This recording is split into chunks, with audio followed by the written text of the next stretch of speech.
Jeremy Vine panelist blames Meghan for more and more discrediting after bad misunderstanding caught. Meghan Markle and Prince Harry's credibility is suffering day after day after the Duchess was forced to apologize for misleading the court, a commentator has claimed. Meghan Markle has now apologized to the Court of Appeal for forgetting that she authorized an aide to brief the writers of a controversial biography about her and husband Prince Harry. The couple have always claimed that there was no collaboration between them and the authors, but in a witness statement, former Communications Secretary Jason Knauf claimed that he was authorized by Meghan to help them. This has brought the credibility of the Duchess to the spotlight. Jeremy Vine panelist Christopher Forfers discusses how Meghan Markle and Prince Harry are allegedly losing their credibility day after day. He claimed, "Now we're thinking, hang on, the story of the racist royal. Was that not true either? But this is what happens, everything gets called into question. Their credibility goes day after day, and I'm sorry, it is actually reasonable to call into question." He asked, who was behind the move to the States? Call into question aspects of the relationship. They are members, or they were members of the royal family. They still want to use their royal titles. They are living this sort of half-in half-out life.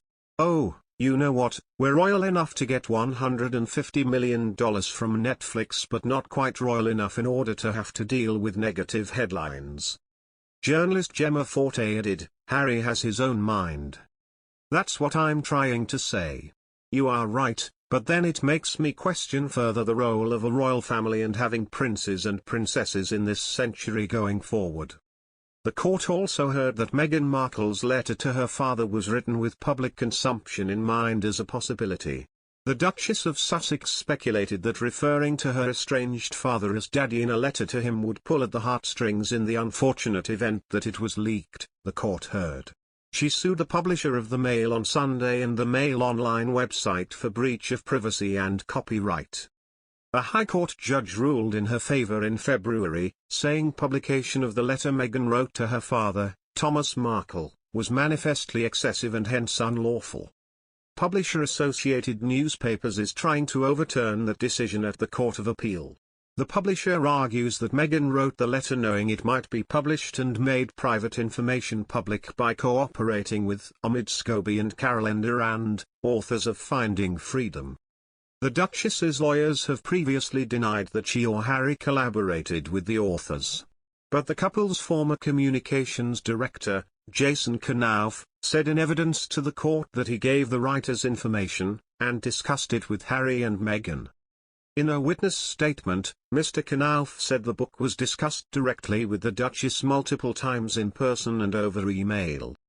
Emails released as part of Mr. Knauf's statement showed he also emailed Harry to discuss the book and to say he would meet the authors. Mr. Knauf said Harry replied, "I totally agree that we have to be able to say we didn't have anything to do with it. Equally, you giving the right context and background to them would help get some truths out there." In a witness statement made public on Wednesday, Meghan accepted that Mr. Knauf did provide some information to the authors for the book and that he did so with my knowledge, for a meeting that he planned for with the authors in his capacity as Communications Secretary. She added, "The extent of the information he shared is unknown to me."